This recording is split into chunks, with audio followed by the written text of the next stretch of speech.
Bata, huwag mo saktan ang pusa ko. Hindi ka dapat nananakit ng hayop dahil nasasaktan din sila katulad dating mga tao. Ang pangit naman kasi ng pusa nyo, tapos ang baho pa. Kahit na, mali pa rin nasaktan mo ang alaga ko. Ano bang mali sa ginagawa ko? Hayop lang naman yan. Hayop man sila pero may buhay pa rin ang mga katulad nila. Saka dapat hindi ka pa balang sumagot sa mga matatanda.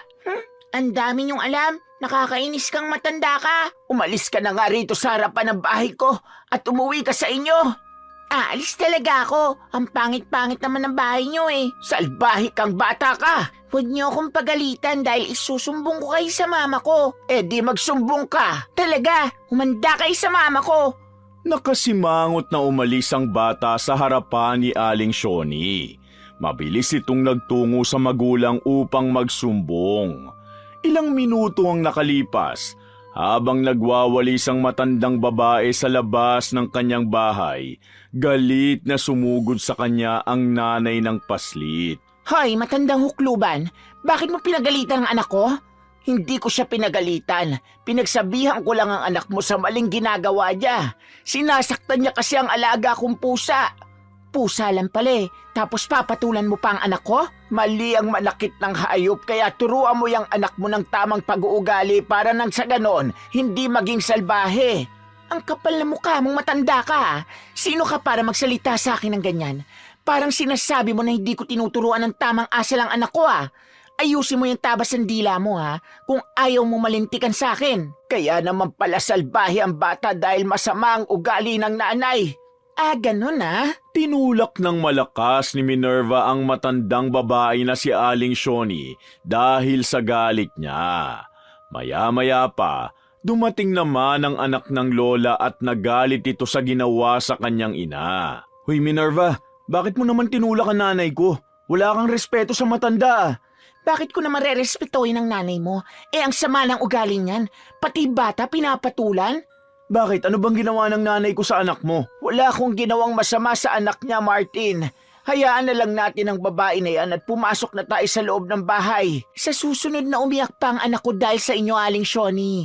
Malalagot talaga kayo sa akin. Pagbabanta pa ng babae at umalis na ito. Palagi niyang pinagtatanggol ang kanyang anak kahit na mali ito. Kinukonsinti niya rin ang mga maling bagay na ginagawa nito sa iba.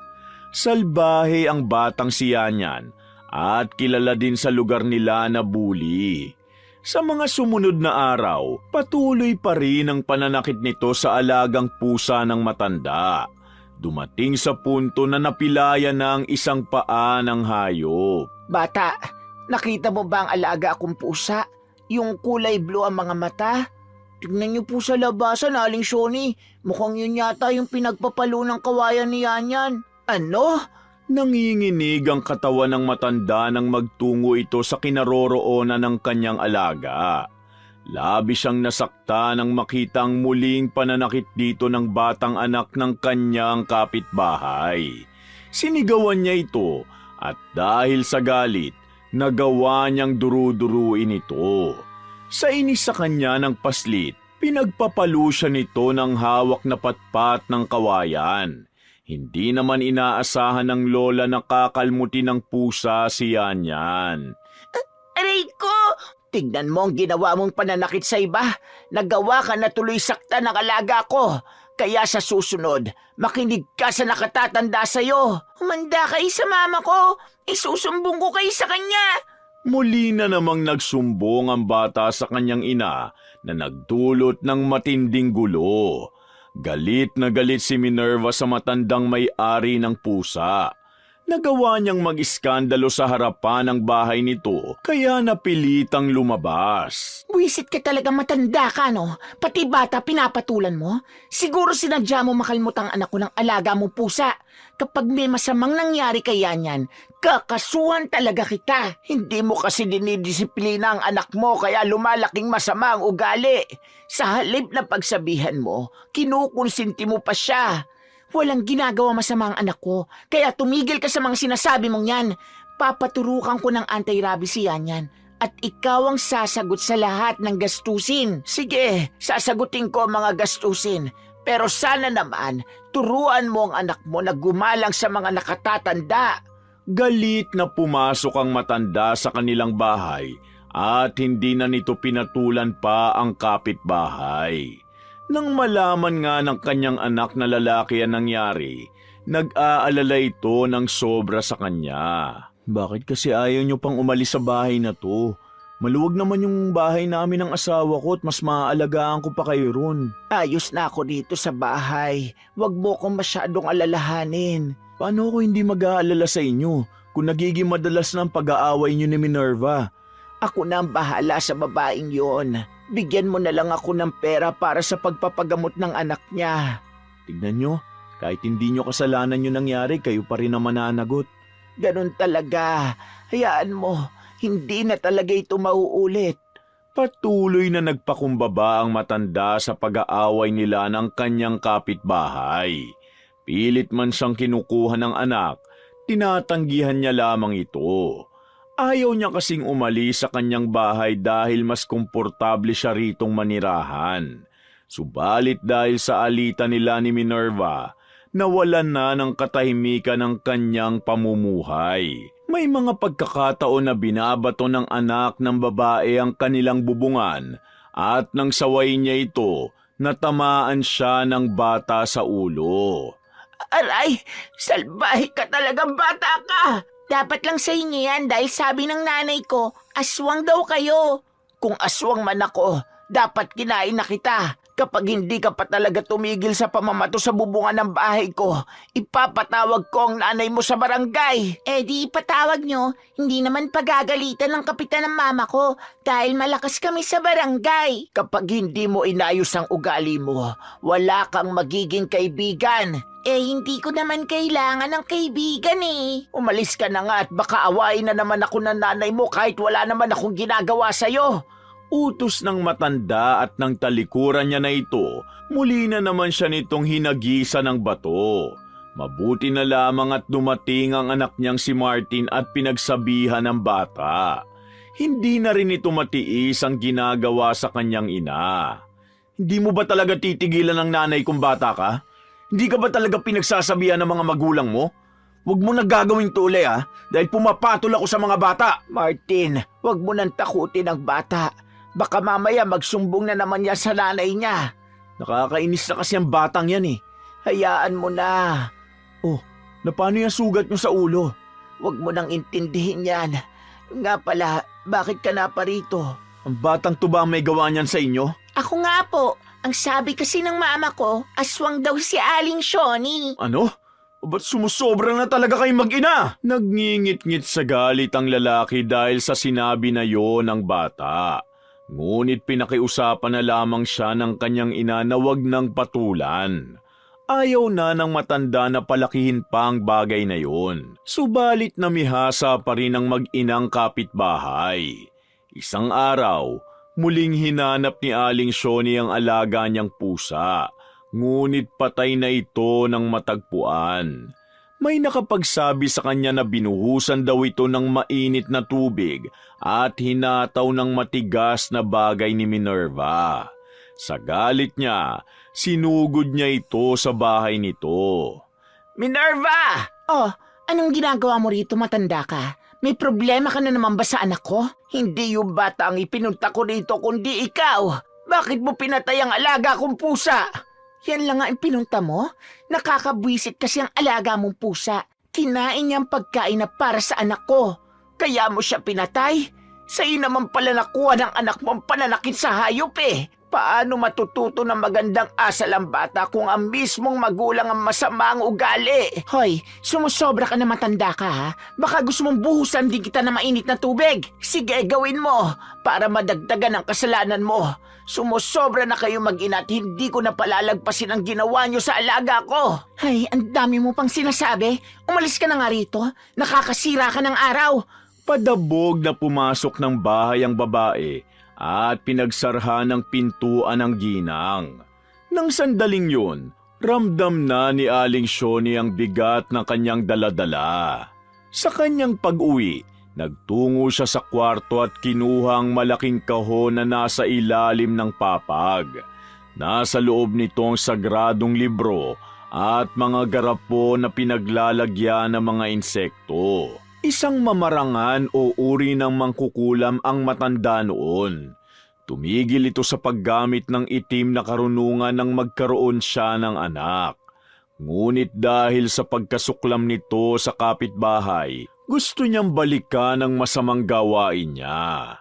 Ang kaso, nagdadalawang isip pa siya, kaya muli nitong tinago ang kanyang mga gamit. Inay? Oh, bakit narito ka na naman? Nag-aalala po kasi ako sa inyo eh. Sigurado ba kayo na ayaw niyong tumira sa bahay namin ng asawa ko? Ayokong umalis sa bahay na ito, kaya mananatili lang ako rito. Huwag mo na akong alalahanin pa dahil kaya ko naman ang sarili ko.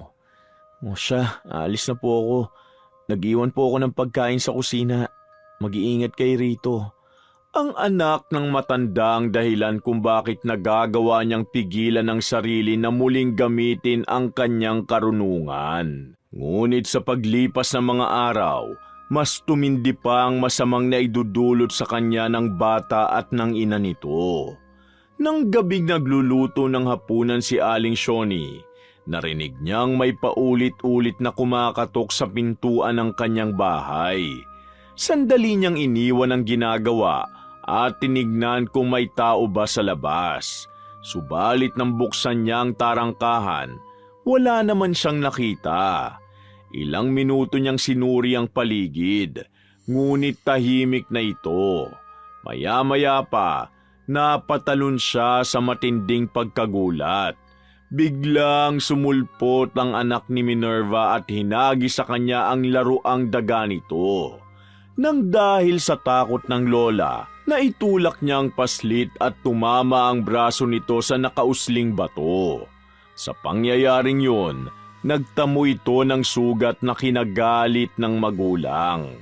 Sa galit sa kanya ng babae, sinabuyan siya nito ng mainit na tubig. Aray! Demonyo ka, babae ka! Sinaktan mo ang anak ko, kaya nararapat lang yan sa'yo. Napakawalang hiya nyo talaga mag-ina. Humanda kayo sa akin dahil matitikman nyo ang galit ko. Talaga ba? Sa tingin mo makakaganti ka pa sa ginawa ko sa'yo? Panigurado, hindi mo na magagawa makabangon dahil sa mga lapnos sa katawan mo. Hintayin mo ang karma mo, babae ka! Halos hindi na makakilos ang matanda sa ginawa sa kanya ng babae. Iniwan siya nito na parang walang nangyari. Mabuti na lamang, nakatawag siya sa kanyang anak at agad siya nitong pinuntahan sa kanyang bahay. Walang inaksayang oras naman si Martin at mabilis niyang dinala sa ospital ang ina. Inabot ng second-degree burn ang sinapit ni Aling Shoni at ilang linggo itong na-confine sa pagamutan. Napakasama talaga ng ugali ng babaeng yun. Kaya hindi na ako magtataka kung bakit salbahe ang anak niya eh. Hayaan mo na, Martin. Kakarmahin din ng babaeng yon. Kapag nagdusa siya sa matinding sakit, mararanasan din ng kanyang anak ang paghihirap. Eh bakit hindi na lang natin kasuhan si Minerva? Para naman managot siya sa ginawa niya sa inyo. Wag na, dahil darating din ang araw na maghihirap silang mag-ina.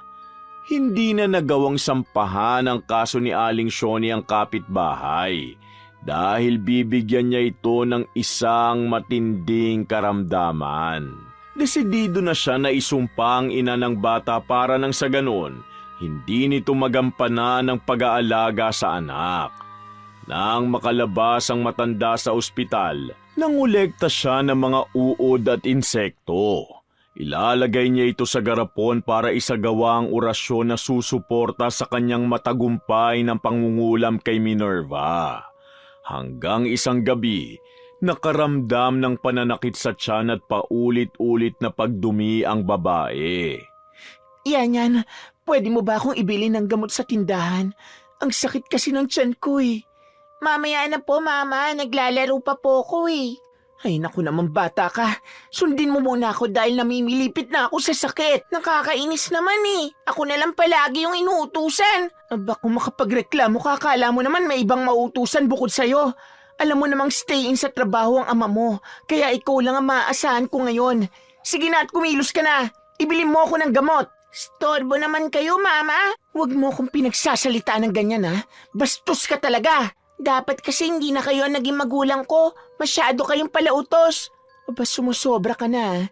10 taon ka pa lang pero kung makasagot ka sa akin, parang maipinagmamalaki ka na. Nakakainis kasi kayo, Mama eh. Susunod ka ba sa akin o hahatawin kita ng patpat na dala-dala mo kanina? Oo na po. Akin na yung pera at bibili na ako ng gamot nyo. Ayusin mo yung mukha mo bago ka lumabas ng bahay.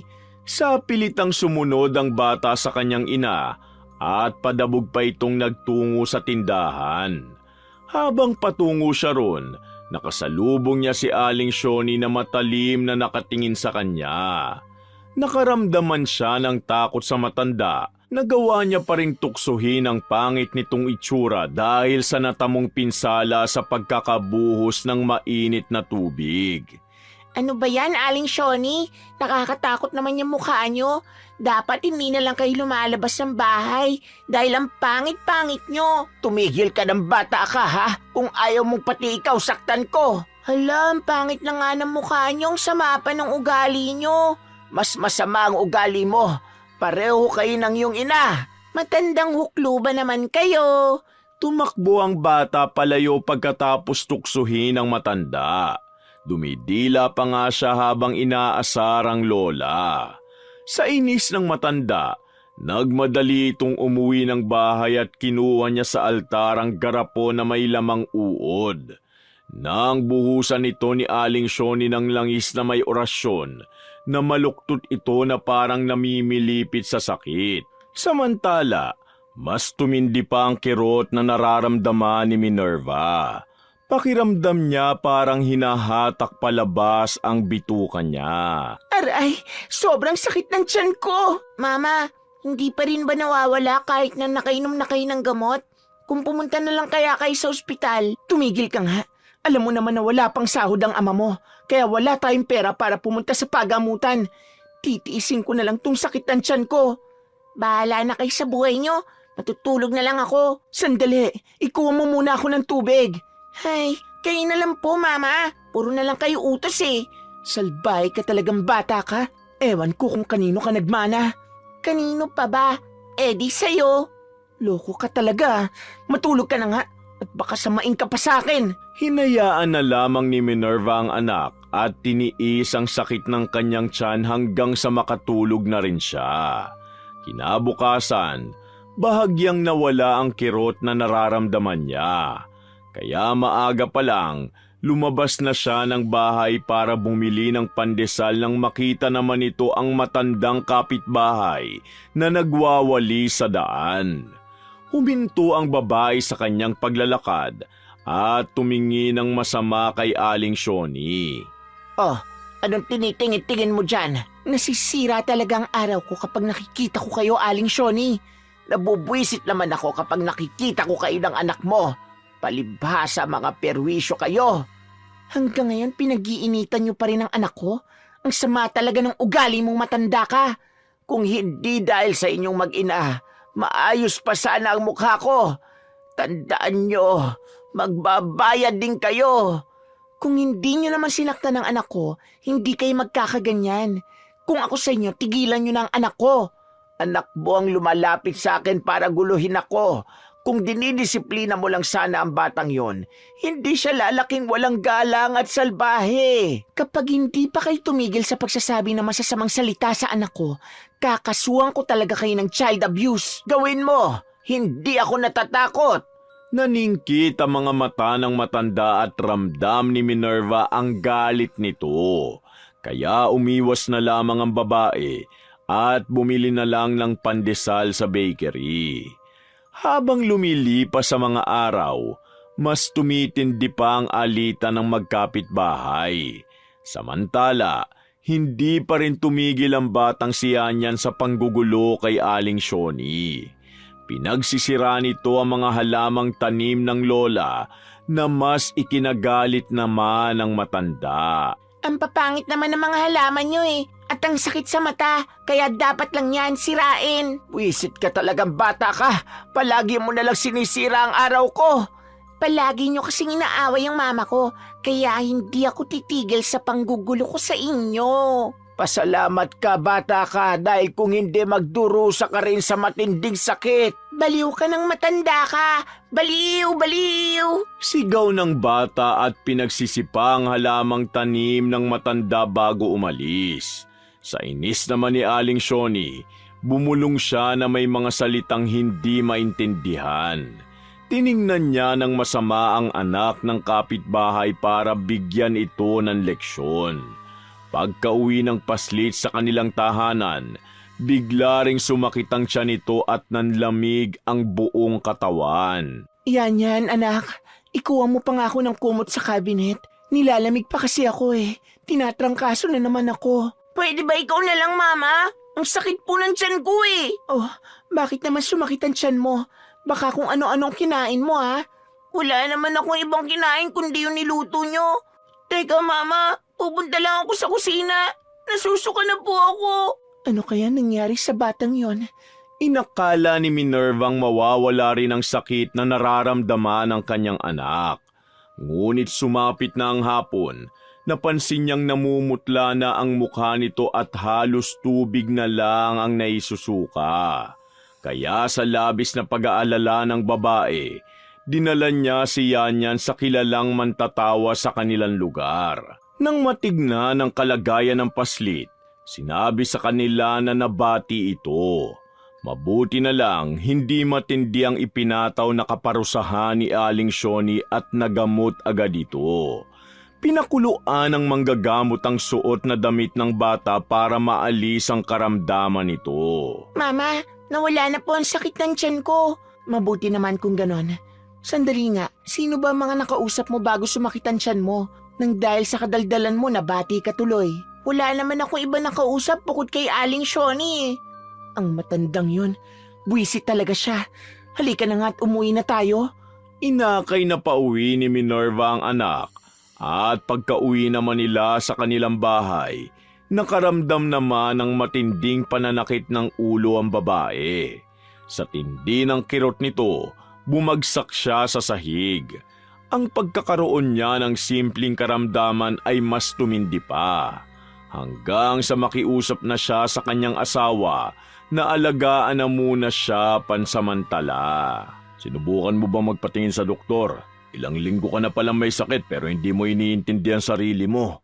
Gastos lang yon. Hindi ka kasi nag-iingat kaya pati trabaho ko apektado rin. Nangihinayang ako sa 2 linggo na pag-absent ko. Alam mo, buti pa yung boss mo nakakaunawa sa kalagayan ko. Pero ikaw na asawa kong hina umintindi. Kung kaya ko lang alagaan ang anak natin, hindi na kita pauuwiin dito. Sayang kasi yung kikitain ko sa mga araw na yun. Ano nang gagawin ko rito? Nganga na lang. Kung ganyan ka lang din naman pala, dapat hindi ka na umuwi ritong buwisit ka. Nagngingit-ngit sa galit ang babae ng talikuran nito ang kanyang asawa. Nang dahil sa sakit niya, hindi na sila nagkakaunawaan pa. Sa paglipas pa ng mga araw, ang karamdaman ni Minerva ay mas lumala. Labis na itong namimilipit sa kirot at sa tuwing dudumi siya, palaging may kasamang itim na mga uod. Lingid sa kanyang kaalaman na pinapaigting na ng matanda ang pagdurusa niya. Inay, tapos na po ako makapagluto na makakain nyo. Balik na muna po ako sa bahay namin ha. Sige anak, mag-iingat ka ha. Sandali, ano po ba ang mga bagay na yan na nasa altar nyo? Bakit kailangan palaging dinadasalan? Wala ang mga yan, huwag mo nang intindihin. Sige po. Nga pala, Nay, magbabakasyon kami sa probinsya ng asawa ko ng 3 buwan. Baka gusto mo sumama sa amin. Nag-aalala na kasi ako sa inyo rito eh. Ilang beses mo na ba akong niyayang umalis dito sa bahay? At nakakailang tanggi na rin ako sa'yo. Alam mo anak, pasensya ka na sa akin. Dito ko na lang nararamdaman ang presensya ng ama mo. Kaya mananatili lang ako rito. Kayo pong bahala. Pasensya na po kung makulit ako. Ayos lang yon. Sige na, umuwi ka na. Baka naghihintay na sa'yo ang asawa mo. Sige po, alis na po ako, Nay. May naiwang ngiti sa mga labi ng matanda. Nagpapasalamat siya na binigyan siya ng mabuting anak. Sa tuwing sasapit ang gabi, ang tahimik na kapaligiran ang nagbibigay sa kanya ng kalungkutan. Nang matutulog na nga ang matanda, sinara niya na ang mga bintana at pintuan. Ilang minuto pa lang ang nakakalipas, narinig niya ang mga kahulan ng aso. Muli niyang binuksan ang tarangkahan para tingnan ang ingay sa labas. Nakita ng ginang na buhat-buhat si Minerva ng asawa nito habang walang malay. Samantala, ang anak naman ay walang tigil sa pag-iyak. Tinakbo sa pagamutan ng babae dahil hindi na nito kinaya ang pananakit ng kanyang tiyan. Dok, ano bang lagay ng asawa ko? Ayon sa pagsusuri sa kanya, may mga ilang parte sa laman loob niyang namamaga at nabubulok na. Kailangan siyang maoperahan pero may mga dapat tayong paghandaan bago yun isagawa. Paano nangyari na may namamaga at nabubulok na parte sa laman loob niya? Yan ang pinag-aaralan namin ngayon. Wala pa kaming tiyak na may bibigay sa kung ano bang dahilan ng pagkakaroon niya ng malalang kondisyon. Doktor, pagalingin niyo po ang mama ko. Ayoko po siyang mawala. Pagmamakaawa ni Yanyan habang yakap-yakap ang kanyang inang wala pa ring malay. Nang dahil sa karamdaman ng kanyang ina, labis itong nalungkot at nawalan na ng gana. Subalit sa tuwing iiwan siya ng kanyang ama sa isa pa nilang kapitbahay, nagagawa pa nitong perwisyuhin si Aling Shoni. Nagtambak ito ng maraming tuyong dahon sa harapan ng bahay ng matanda at sinilaban ito. Habang nagtutupi ng mga damit ang lola, napansin niya ang makapal na usok na pumapasok sa kanyang bahay. Nang tignan niya kung saan ito nagmumula, nagulantang siya sa kanyang nakita. Lumalaki na ang apoy at sa hindi kalayuan, nakatayo ang bata habang tumatawa ng malakas. Sa takot naman ni Aling Shoni, kumuha agad ito ng timbang may lamang tubig para patayin ang siga.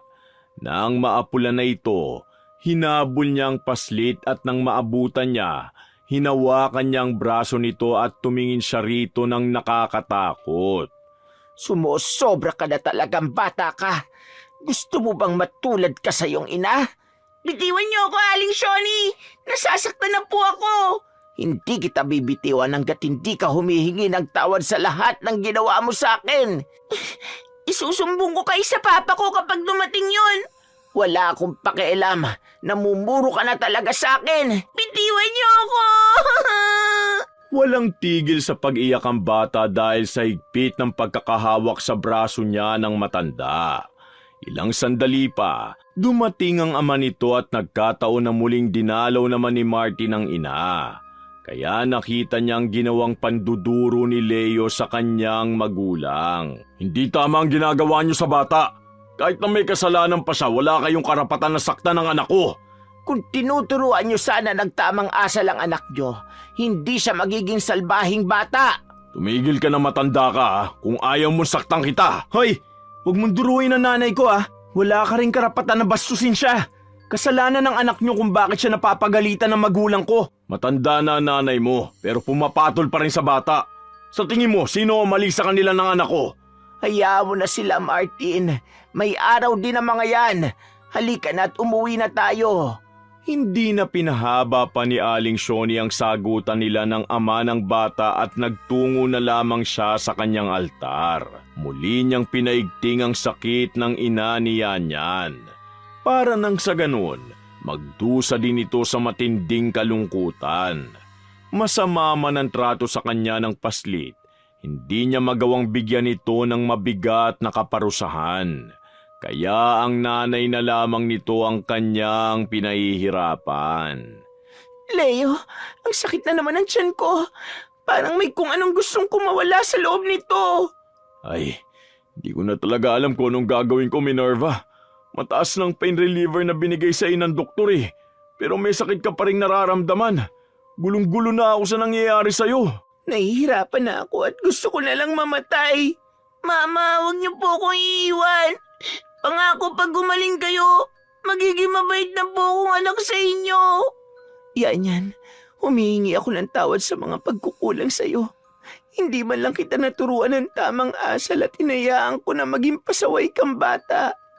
Nakikiusap ako, Mama. Huwag niyo kaming iiwan ni Papa. Naghahalo na ang luha at sipon ng bata dahil sa matinding pag-iyak. Natatakot siyang baka mawala ang kanyang ina. Sa ilang linggo na pananatili naman ni Minerva sa pagamutan, tila ba mas lumalala lamang ang kanyang karamdaman. Hindi siya nabibigyan ng tamang gamot dahil wala pang natutukoy na dahilan sa pagkakaroon niya ng sakit. Si Aling Shoni naman, patuloy ang pangungulam sa kapitbahay hanggang sa malaman ito ni Martin at nagalit sa kanyang ginagawa. Ano ba talagang dahilan ng pagdarasal niyo sa altar na yan, Nay? Bakit wala man lang ako naiintindihan sa mga binibigkas niyong salita? Pakiramdam ko, may masama kayong ginagawa, Nay. Sinabi ko na sa'yo, di ba? Huwag mo nang pakialaman ang ginagawa ko. Umuwi ka na lang sa inyo at hayaan mo na lang ako rito. Hindi ako aalis dito hanggat hindi niyo sinasabi sa akin kung ano ba talagang ginagawa niyo. Anak niyo ko, kaya hindi dapat kayo naglilihim sa akin. Sabihin ko man sa'yo, alam kong hindi mo rin ako mauunawaan. Sabihin niyo na sa akin, Nay, para hindi na ako nagdududa at nag-iisip ng kung ano-ano. May ginagawa ba kayong masama? Masama man ang ginagawa ko. Pero ito lang ang paraan para makaganti ako sa mga taong nanakit sa akin.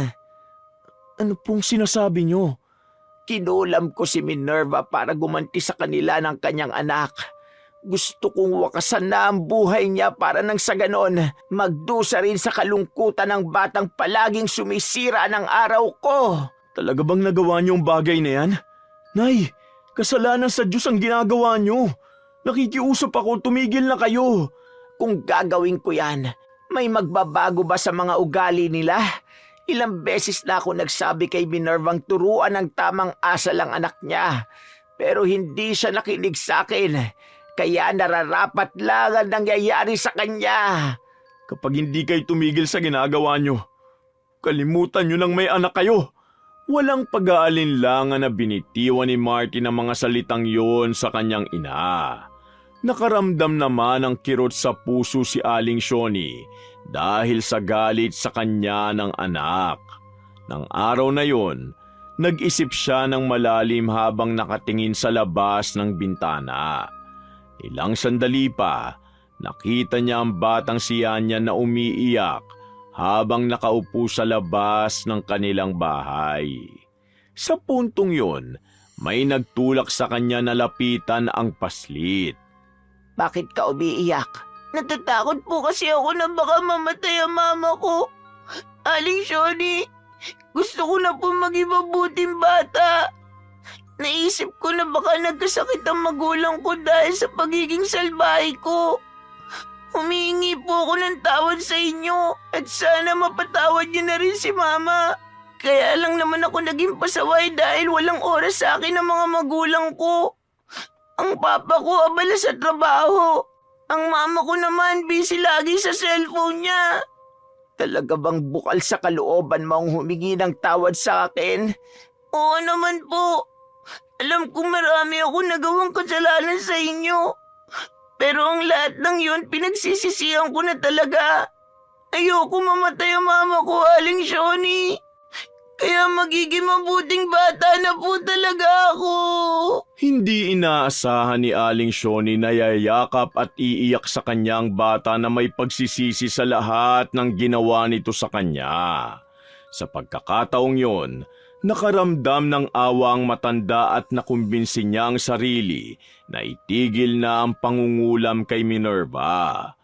Isang araw, bigla na lang bumuti ang pakiramdam ng babae. Leo, bakit parang magaan na yata ang pakiramdam ko? May bagong gamot bang binigay sa akin ng doktor?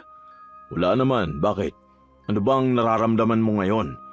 Gumaan na nga ang pakiramdam ko at nawala na ang pananakit ng tiyan ko. Talaga po ba, Mama? Baka pinagaling na po kayo ni Lord kasi naging mabuting anak na po ako. Humingi na nga po ako ng tawad kay Aling Shoni. At nangako po ako na hindi na ako magiging pasaway na bata.